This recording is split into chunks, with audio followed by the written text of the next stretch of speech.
लुकाचं शुभवर्तमान अध्याय 5 वचन 33 ते 39. उपासा विषयक प्रश्न. तेव्हा त्यांनी त्याला म्हटले, योहानाचे शिष्य वारंवार उपवास करीतात, तसे परुषांचेही शिष्य करीतात. काय? योहानाचे शिष्य वारंवार उपवास करीतात, तसेच उपवास व प्रार्थना करीतात, तसेच परुषांचे शिष्यही करीतात. आपले शिष्य तर खातात पितात. काय? येशूने त्यास म्हटले, वऱ्हाड्याबरोबर वर आहे तोपर्यंत तुम्हास त्यांना उपवास करावयास लावता येईल काय? फार चांगला मुद्दा आहे. फार समर्पक उत्तर प्रभू येशू ख्रिस्ताने दिलेलं आहे. आणि म्हणून आम्हाला प्रार्थना करण्याची का गरज असते की आम्हाला जेव्हा समोरच्याला उत्तर द्यायचं आहे तेव्हा आम्हाला प्रार्थनेच्या द्वारे आणि वचनाच्या द्वारे आपण देऊ शकतो. आणि येशू ख्रिस्ताने हे वचन त्यांना सांगितलं आणि हे वचनाच्या द्वारे त्यांना उत्तर दिलेलं आहे, पण त्यांच्या लक्षामध्ये आलेलं नाही. जे स्वतःला मोठमोठे पुजारी म्हणवणारे, जे स्वतःला सगळं ज्ञान मला माहिती आहे देवाविषयी, शास्त्र काय सांगतं मला सगळं माहिती आहे, मला माहीत आहे कोणत्या अंगठ्याने असं पाणी सोडायचं, कोणत्या वंजळीने तिथं तांदूळ सोडायचे, हे मी सांगेल तसं होईल. कारण की मी देवाचा याजक आहे. मी म्हणेल तसा बकरा तुम्हाला आणून कापावा लागेल. मी सांगन तसं तुम्हाला ते नारळ वगैरे काय फोडावं लागेल. आणि मी पूजा करील तेव्हा तुम्हाला ते देव तुमचं ऐकेल. कोणाच्या द्वारे ऐकेल? कारण की देवाचं माझं कॉन्टॅक्ट आहे. शास्त्र मला माहीत आहे, बायबल मलाच माहीत आहे, तुम्हाला माहीत नाही. म्हणून मी तुम्हाला पूर्ण सांगणार नाही, कारण की मग तुम्ही माझ्याकडे येणार नाही. तुम्हाला माहिती झालं सगळं बायबल. त्यांचं लोकांचं काय होतं, आणि पंडित लोकांचं काय असतं, असंच असतं. ते काय बोलतात ते त्यांना पण कळत नाही, पण एवढं मात्र कळतं की हे झाल्यानंतर 100 रुपये तिथं ठेव, 100 रुपये तिथं ठेव, हे मोठ्याने बोलतील. आणि बाकीचं काय बोलतात हे कोणाला कळत नसतं, आहे ना. तर हे असे लोक म्हणत आहेत, हे ज्ञानी आहेत की बाबा मोशेने जे नियमशास्त्र सांगितले, देवाने जे ग्रंथ आम्हाला दिले आहेत, त्या ग्रंथाच्या हिशोबाने आम्ही आमच्या शिष्यांना उपवास करायला लावतो. की परमेश्वराने ती आज्ञा दिली. कोणाची आज्ञा आहे ती? परमेश्वराची आज्ञा आहे. माणसाने दिलं नाही. कारण की मोशेला आज्ञा कोणी दिली? परमेश्वराने दिली. आणि मोशेने आज्ञा कोणाला दिली? आम्हाला दिली. देव कोणाशी बोलला? मोशेशी बोलला. आम्ही कोणाचे शिष्य आहोत? मोशेचे. जसे देव त्याशी बोललाय, तुझ्या संग कोण बोललाय? तू कसं काय मनानेच वागतो? एवढंच काय, पण योहानाचे शिष्यही उपवास धरतात. ते पण प्रार्थना करतात, उपवास धरतात, प्रार्थना करतात. मग इथे येशू त्यांना म्हणतो, येशूने त्यास म्हटले, वऱ्हाड्याबरोबर वर आहे तोपर्यंत तुम्हास त्यांना उपवास करावयास लावता येईल काय? साधं उदाहरण, आपण आपल्या घरामध्ये लग्न आहे किंवा आपल्या नातेवाईकामध्ये लग्न आहे आणि आपण वऱ्हाडी बनून जर गेलो तिथं, किंवा त्या घरामध्ये आपण जसं जातो ना की 5-6 दिवस अगोदर जातो लग्नाच्या घरामध्ये, मग त्या घरामध्ये तिथे आनंद असतो का दुःख असते? आनंद असतोय. मग तिथं आता 15 तारखेला लग्न आहे, मग चला आपण 10 तारखेपासून उपवास सुरू करू. जेवढे आलेत 10-12 माणसं माझ्या घरी, आपण सगळेच उपवास करू, कारण की लग्न चांगलं होईल. हे होईल का? असं नाही होणार. कारण की ते कोणाला पटणार नाही. ज्याचं लग्न आहे ते त्यालाच पटणार नाही. तोच उभा राहील घराच्या विरोधात. नाही म्हणजे असं नाही चालणार. हे माझ्याकरता आले तर मी त्याला उपाशी ठेवू. उपवास मशीन नंतर करता येईल, पण आता तरी नाही. मग सांगण्याचं तात्पर्य असं आहे, हे जगित कारण असं आहे. आणि येशू ख्रिस्ताने त्यांना उघड सांगितलं की जोपर्यंत वऱ्हाड्याबरोबर वर आहे तोपर्यंत तुम्हाला त्यांना उपवास करता, म्हणजे तुम्ही त्याला करायला लावू शकता काय? हे त्यांना समजलं नाही. जुन्या करारामध्ये लक्ष देऊन ऐका, जुन्या करारामध्ये लोक उपवास करत होते. नियमशास्त्र लागून दिलं होतं की उपवास करा. कारण जुन्या करारामध्ये सगळे सेवक होते, सगळे दास होते. जुन्या करारामध्ये वर हा शब्द आलेला नाही. आलाय का कुठं? मग तो उपवास का करायचा? देवाचे आशीर्वाद प्राप्त करण्यासाठी तो उपवास ते करत होते. आणि जो येणार आहे त्याच्यासाठी तो उपवास करत होते. आज्ञा का दिल्या होत्या? ह्या आज्ञा तुम्ही का राहा? कारण की जो येणार आहे, जो तुमचा आध्यात्मिक वर येणार आहे, त्याच्यासाठी हे तुम्हाला नियम लागून दिले होते. तो आल्याच्या नंतर तुम्हाला गरज नाही. म्हणून तुम्ही उपवास करा आणि प्रार्थना करा. जसं चांगल्या मुली उपवास करतात है ना, बरेच 16 मंगळवार 16 सोमवार जे काय असतील ते करतात की नवरा कसा मिळाला पाहिजे, चांगला मिळाला पाहिजे आहे ना, म्हणून करतात ना. आणि कधी कधी आईवडील पण सांगतात की उपवास कर बाई तर चांगला मुलगा मिळाला, आणि मुली करतात. म्हणून आम्हाला चांगलं हवं आहे म्हणून आम्ही उपवास करतो. आम्हाला देवाच्या जवळ जायचं आहे म्हणून आम्हाला उपवास करतो. आणि मग नवीन करारामध्ये सांगतो की मी तुमच्या पुढे वाटाड्या पाठवतो, कारण की माझा पुत्र येणार आहे, तो त्याचे मार्ग सरळ करील. वाटाडे आहे, तुम्हाला वाट करून नीट करून देणार आहे की माझा जेव्हा मुलगा लग्नासाठी सज्ज होऊन येईल तेव्हा त्याचा रस्ता नीट झालेला पाहिजे. म्हणून उपवास करा,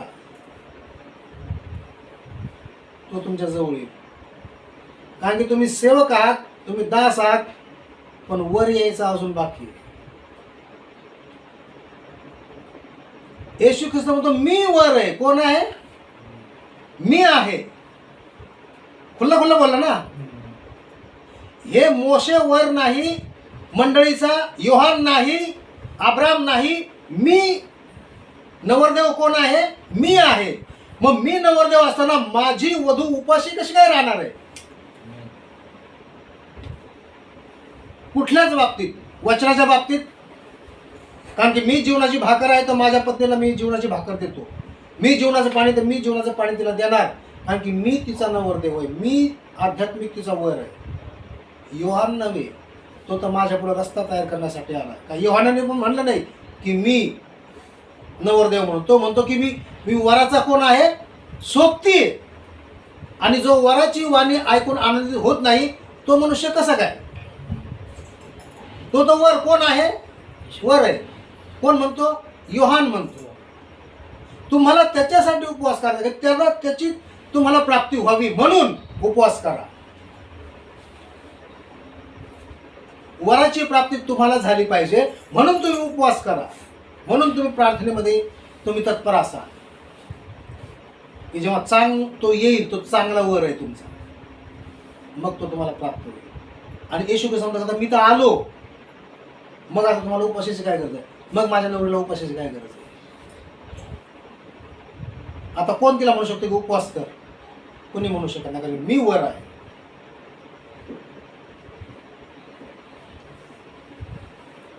तरी असे दिवस येतील की वर त्यांच्यापासून काढून घेतला जाईल, त्या दिवसात ते उपवास करतील.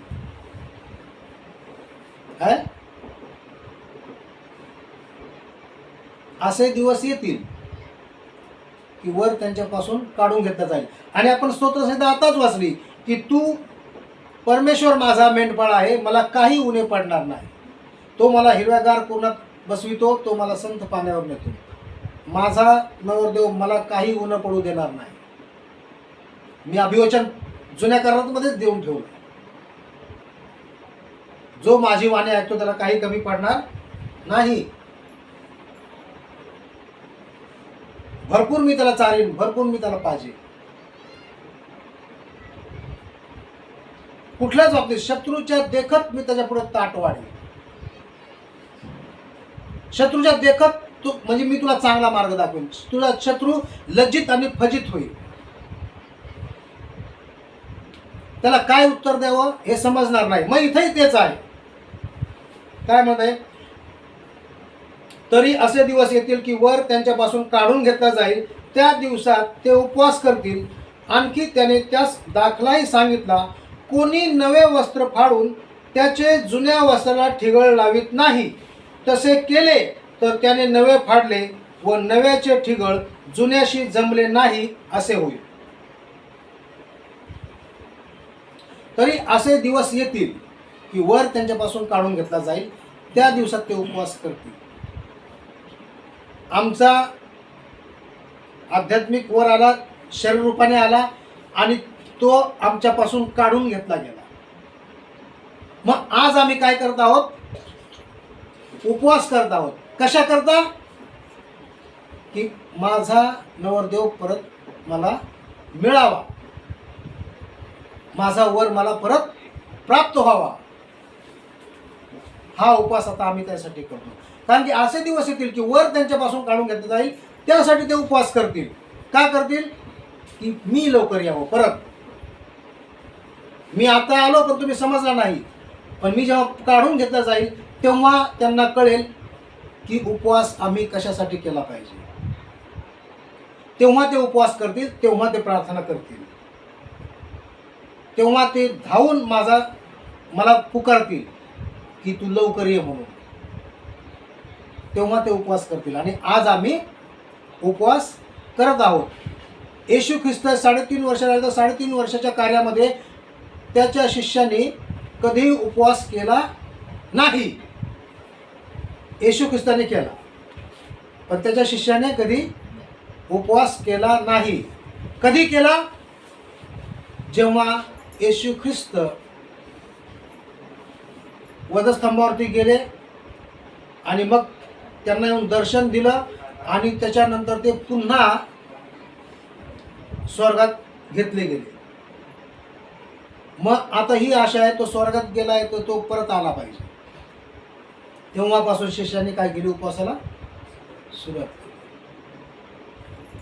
असे दिवस येतील की वर त्यांच्यापासून काढून घेतला जाईल, मग ते उपवास करतील. आणि आम्ही आज उपवास करत आहोत. उपवास आणि प्रार्थना आपण ठेवतो. कशासाठी? की आमचा देव आम्हाला मिळावा, प्राप्त व्हावा, ह्याच्यासाठी. आणि पुढे काय म्हणतो? आणखी त्याने त्यास असाही दाखला सांगितला, कोणी नवे वस्त्र फाडून त्याचे जुन्या वस्त्राला ठिगळ लावित नाही. लावतो का कोणी? माझी जुनी पॅन्ट फाटली, मग नवीन चड्डी मागून असं चौकोन फाडून तिला पॅन्टीला लावलं तर ते विचित्र तर दिसेलच, पण काय होईल? ते टिकणार नाही धुतानी. कारण की जुनं वस्त्र आहे, ते शिलाई जमणार नाही, फाटून जाईल हळूहळू. म्हणजे सांगण्याचा अर्थ काय प्रभूचा?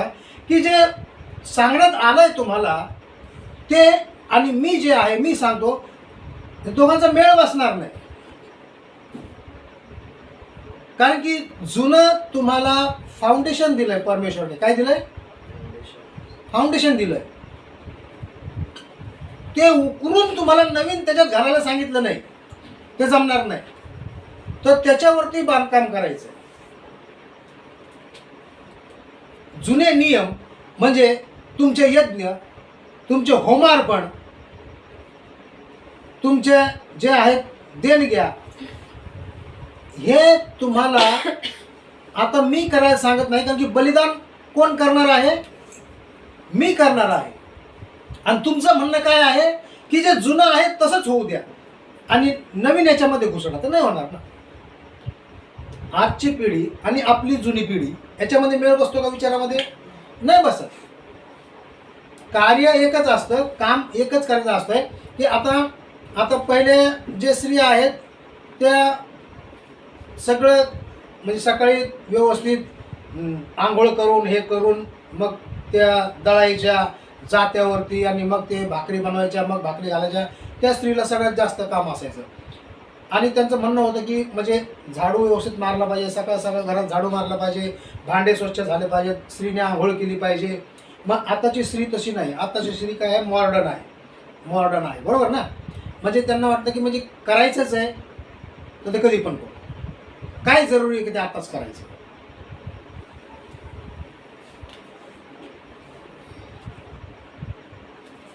आहे ना.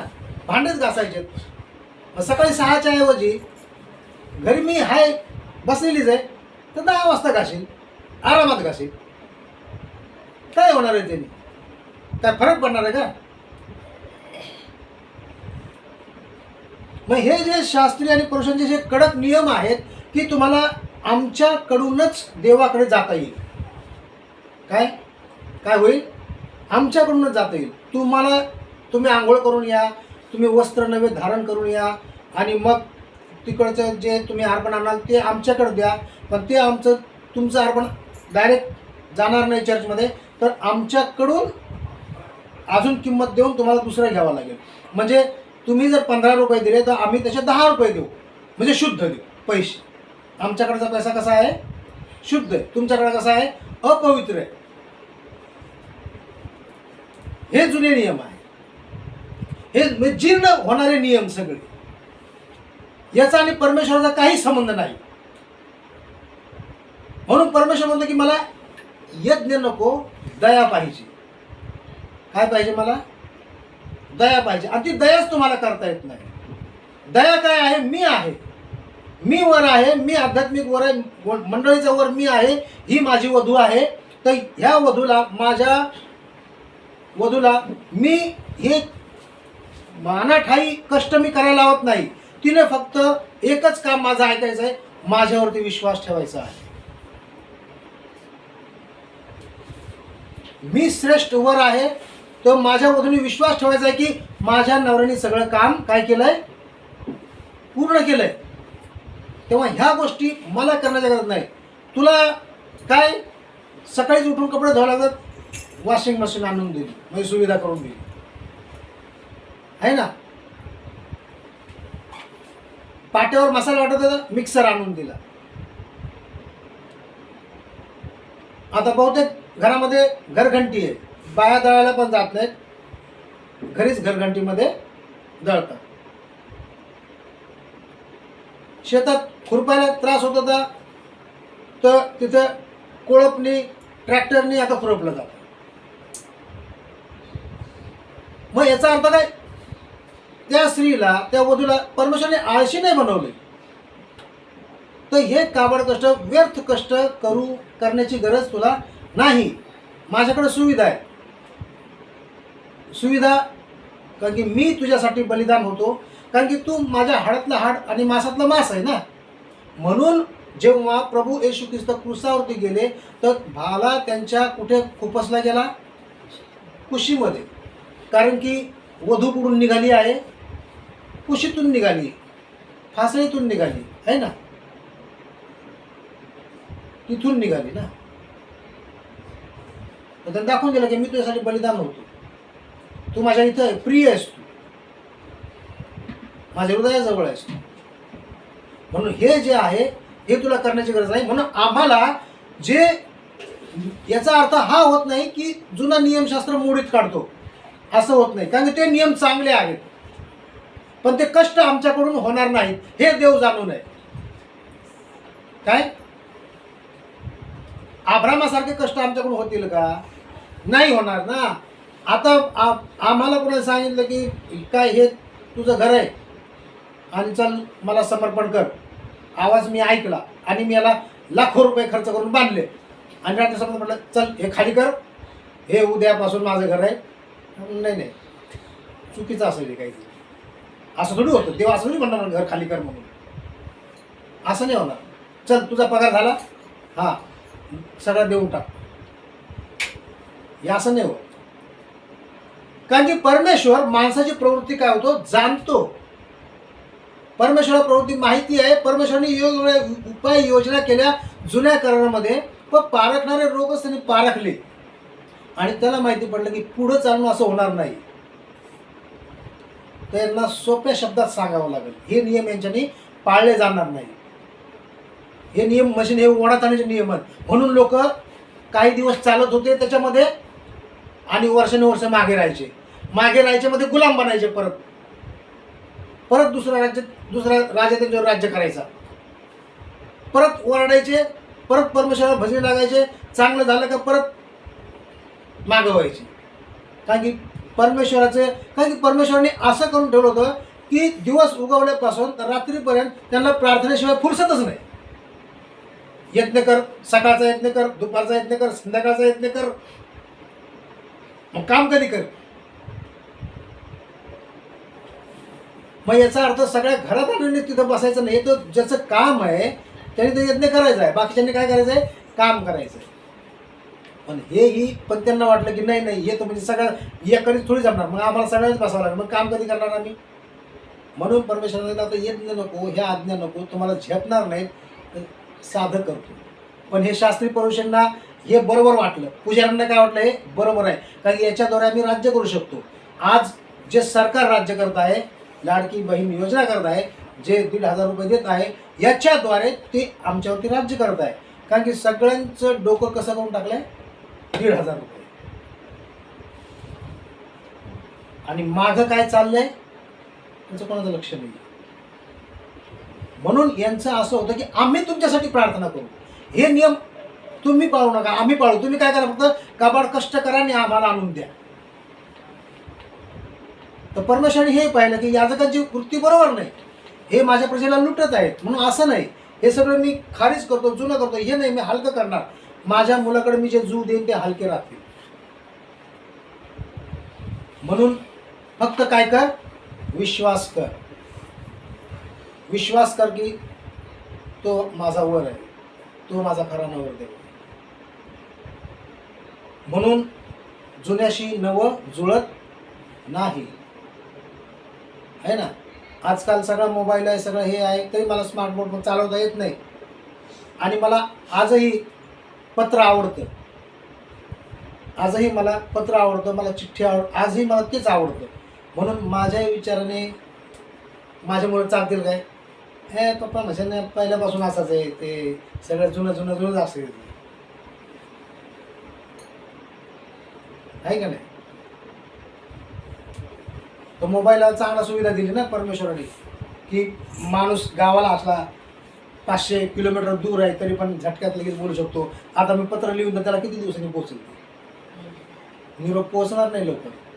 म्हणून परमेश्वराने निरोप पहिला पाठवला, लक्षात ठेवायचं. योहानाला पहिलं पाठवलं, निरोप भरपूर पाठवले, भरपूर पोस्टमॅन पाठवले पहिले.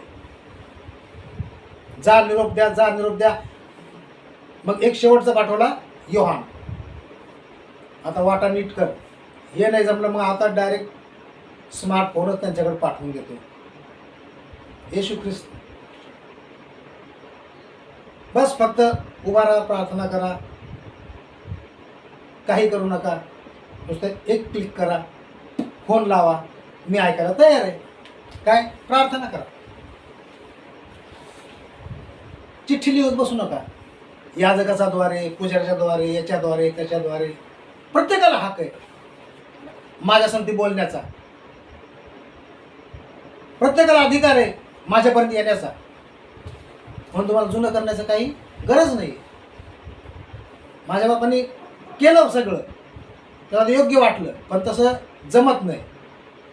तर आता हे तुमच्या हातामध्ये सुविधा देतो आहे ना, आला ना स्मार्टफोन. आता 10-12 वर्ष झाले, याचं जास्त झालं. मग याचा उपयोग कसा करायचा आहे हे आमच्यावरती आहे.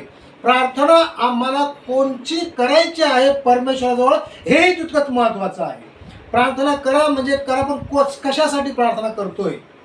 मी फार लोकांचे पैसे लुबडले, परमेश्वरात ते गठुडं तसंच राहू दे म्हणून मला आशीर्वाद दे, ही प्रार्थना होईल काय, नाही चालणार ना.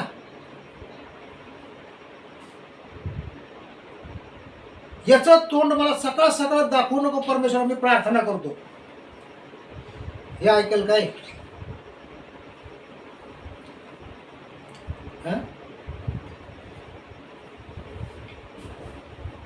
फोन तुमचा, स्मार्टफोन तुमचा जेव्हा तुम्ही लावाल अशा प्रकारे, तेव्हा सांगेल की अभी की सभी लाईने व्यस्त आहे,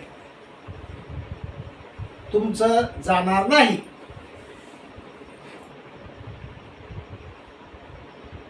कृपया थोड्या वेळाने प्रयत्न करा, आहे ना. म्हणून आम्हाला जे परमेश्वराने नवीन जे दिलंय ते चांगल्यासाठी दिलंय, उगीच काही करण्यासाठी दिलं नाही. येशू ख्रिस्त दिलाय आमच्या उद्धारासाठी दिलाय, दुसऱ्याचं वाईट व्हावं म्हणून दिला नाही की माझा उद्धार आणि त्याचं वाईट.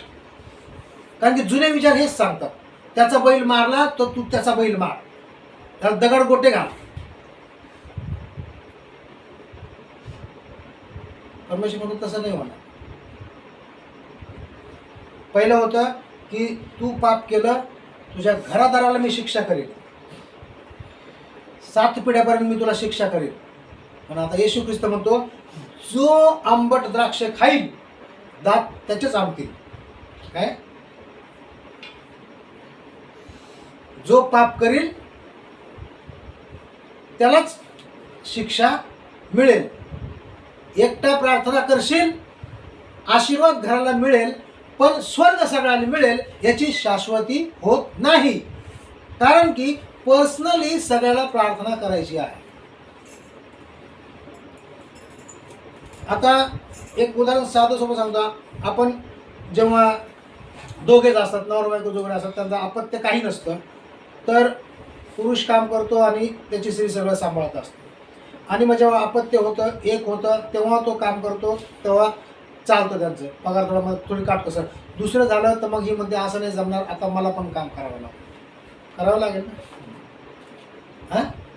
आणि मुलांचं शिक्षण होईपर्यंत बघतात, मग ते म्हणतात बाळा पुढं छोटं मोठं काम बघ. मग असे करून सगळेच कामाला जायला लागतात. का? आमचं घर व्यवस्थित चालावं. बरोबर आहे की नाही? हां. जिथे एक माणूस काम करत होता आणि स्त्री, त्याचा एक मुलगा आरामात खात होते, आता तसं होणार नाही. तर तुम्हा सगळ्यांना काम करावं लागेल. म्हणजे तुम्हा सगळ्याला पर्सनली प्रार्थना करावी लागेल. आलं लक्षात? जुने चालणार नाही. आणि आजच्या ह्याच्यात चालतं का? आजच्या ह्याच्यात मुलगा पण विचारतो नवरी कामाला जाते का, आणि नवरी पण विचारते तो चांगला कामाला आहे का, आहे का नाही? हात विचारतात लगेच. पहिले विचारत नव्हते. आता गरज कशी काळाची आहे, म्हणून आता शेवटचा काळ आहे, म्हणून प्रार्थनेची गरज प्रत्येकाला आहे. मी प्रार्थना केली तर आशीर्वाद मिळेल. काय? आजार बरा होईल, समस्या हटेल. पण जर त्याच्याकडे जायचंय, त्याच्याशी संपर्क पाहिजे, तर तुला प्रार्थना करावी लागेल. हा नवीन विचार आहे. मग जुना विचार सोपा होता का नवीन विचार सोपा आहे? मला एक सांगायचं साधारण एकदम. तो 7 पिढ्यांपर्यंत आशीर्वाद देत होता. एक अब्रामा तुझ्याद्वारे मी सगळं आशीर्वाद देत होतो एकाच्या द्वारे. आणि इथं आमचा देव म्हणतो की जो आंबट खाईल त्याच्याच दात आंबतील, जो प्रार्थना करील तोच माझ्याकडे येईल. कोणतं सोपं आहे ना? असं बघायला गेलं काय जुनं सोपं राहील. पण प्रभू येशू ख्रिस्ताने हा मार्ग एकदम, कारण की प्रत्येकाने कोणी आळशी होऊ नये. काय? आज आम्ही जशा फुकटच्या राशनाची वाट बघतो, राशनवर कधी मिळतंय, है ना? मग ते तांदूळ गहू भले त्यात किती का फुपाटा कचरा असला तरी ते आम्ही घेतो आणि ते पाकडून ते खातो. आणि ती सवय आम्हाला काय होते, लागत जाते. कशी? फुकटची खाण्याची. म्हणून येशू ख्रिस्ताने सांगितलं की आता तसं नाही, तर प्रत्येकाला प्रार्थना करावी लागेल. कारण की जुन्याशी नव्याचा मेळ बसणार नाही. म्हणून जेव्हा त्यांनी प्रार्थना करत होते गेतशेमानेमध्ये, तेव्हा त्यांनी सांगितलं की मी प्रार्थना करतो आणि तुम्ही इथं काय व्हा, जागृत राहा आणि प्रार्थना करा.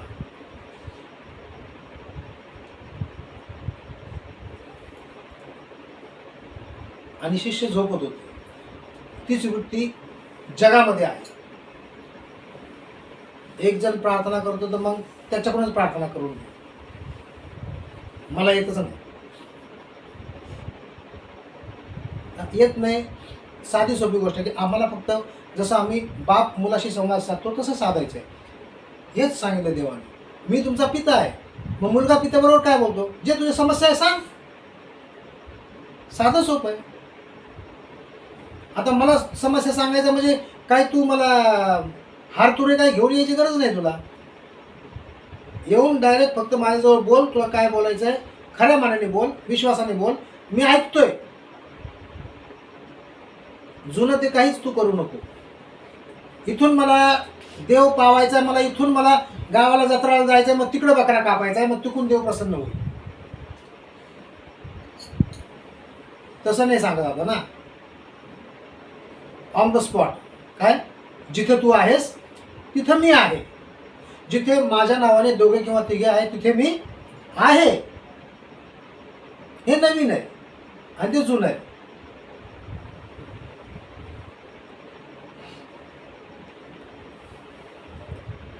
तेच पुढं आहे.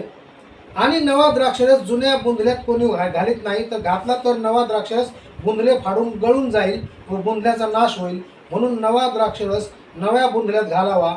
जुना द्राक्षरस प्याल्यावर नव्याची कुणी इच्छा करीत नाही, कारण जुना चांगला आहे असे तो म्हणतो. उदाहरण काय आहे? तेच आहे, सेम आहे. आता जुना द्राक्षरस पिणं आणि नवीन द्राक्षरस पिणं. आता ही पिणाऱ्या विषयाची गोष्ट आहे, तर कोणाकोणाला जुनी दारू माहिती असते, ती पिल्यावरती बरीच चढते. आणि ते म्हणतात का पुराणा आहे, बहुत पुराणा आहे, बहुत चढता है. एक या नया नया इतना इसमें दम नहीं है. तर काय करायचं आहे आम्हाला? कोणतं घ्यायचं? ते पुराणे विचार आम्हाला घ्यायचे आहेत, जे आमच्यामध्ये आहेत तेच ठेवायचं आहे, का आम्हाला येशू ख्रिस्ताचे विचार घ्यायचे? कुठले घ्यायचेत आम्हाला? कारण की जुने विचार जर आम्ही घेतले आणि त्या बुंदल्यामध्ये घातले, येशू ख्रिस्त आमचा बुंदला आहे, त्या बुंदल्यामध्ये ते जुने विचार, तुमचे पाप कर्म, तुमचे जार कर्म, तुमचा व्यभिचार, तुमचा बेतालपणा, तुमचा कुस्सीतपणा, निंदाखोर, चहाडीखोर, हे सगळं त्या बुंदल्यामध्ये येशू ख्रिस्त घेईल काय? नाही घेणार. बुंदला फाटून निघून जाणार. म्हणून नवीन काय आहे? शांती, प्रेम, आनंद, हे जुन्यामध्ये नाही. जुन्यामध्ये त्या गोष्टी नाही. जुन्यामध्ये तेच आहे की पाप करून मी परत यत्न करणार, पाप करून मी परत यत्न करणार. देवाजवळ देव तसा प्रसन्न होणार नाही. देवानेही तेव्हा आपल्याकडे पाठ फिरवलेले आहे की नाही पाहिजे मला, तुमचे यज्ञ नाही पाहिजे, तुमचे बकरे नाही पाहिजे, तुमचे कोंबडे नाही पाहिजे, मला काही नाही पाहिजे. मी तुमच्याकडून पाठ फिरवतो, मला हे नकोच. कारण की मी तुमचे पाप झाकतोय. आणि कचरा झाकून झाकून झाला. जिथं आपण सकाळी सकाळी बघतो ती घंटागाडी येते, ते वैशाखनगर येते नाही का पुढा, रात्रीचा तो सकाळी किती कचरा वास मारतो. मग आमचे पाप असेच आम्ही जर झाकून ठेवले, कबूल केले नाही, झाकून ठेवले, तर एक दिवस त्याचं काय होईल? भयानक होईल, भयानक वास येईल आणि तो सगळ्याला सुटेल. म्हणून ते नव्हे, तर नवीन उत्पत्ती, नवीन विचार, येशू ख्रिस्त, तो आमचा वर आहे. मोशे आमचा वर नाही, योहान आमचा वर नाही. बाप आमचा अब्राम आहे, बापाची उपमा त्याला आहे, पण वराची उपमा कोणाला आहे? येशू ख्रिस्ताला. कारण की मुलगी बापा सांगते कायमची राहत नाही, बरोबर ना? ती बापावरती प्रेम करते, पण अधिक प्रेम कोणावर करते? नवऱ्यावरती करते, बरोबर? बापाच्या घरी ती येते जाते फक्त, मग पण 4 दिवस राहिली तरी पण तिला नवऱ्याची वड लागणार. मग आमचा येशू ख्रिस्त खरा वर आहे. बाप स्वर्गात बसला, पण त्याचा वर मुलगा आमच्या जवळ आलेला आहे. आम्ही ठरवायचं आहे की आम्हाला कुठला विचार पाहिजेत, कोणते नियम पाहिजेत, कसं हवं. साधं सोपं हवं, की प्रत्येकाने प्रार्थना करायची आहे. सारांश हा आहे. आणि मग उपवास याच्यासाठी करायचा आहे की आम्ही आमच्या येशू ख्रिस्ताजवळ जावं, त्याचं ज्ञान आणि बुद्धी आम्हाला प्राप्त होईल, त्याची आम्हाला काय शांती प्राप्त व्हावी. कारण की काय पाहिजे आम्हाला? येशू ख्रिस्त पाहिजे ना. येशू ख्रिस्त ज्याला मिळाला त्याला सगळ्याच गोष्टी मिळाल्या, सर्व मिळालं. राहिलं काय बाकी? ज्याच्याकडे देव मिळाला ज्याला, त्याच्या घरात काय उन्हा राहिलं मला सांग? काहीच राहत नाही. म्हणून उपवास करायचा आहे आणि तो प्रार्थनेच्या द्वारे करायचा आहे, हाक मारायची आहे. आमेन. प्रभू करो ही वचन आपल्या सगळ्या समजण्याची बुद्धी दे.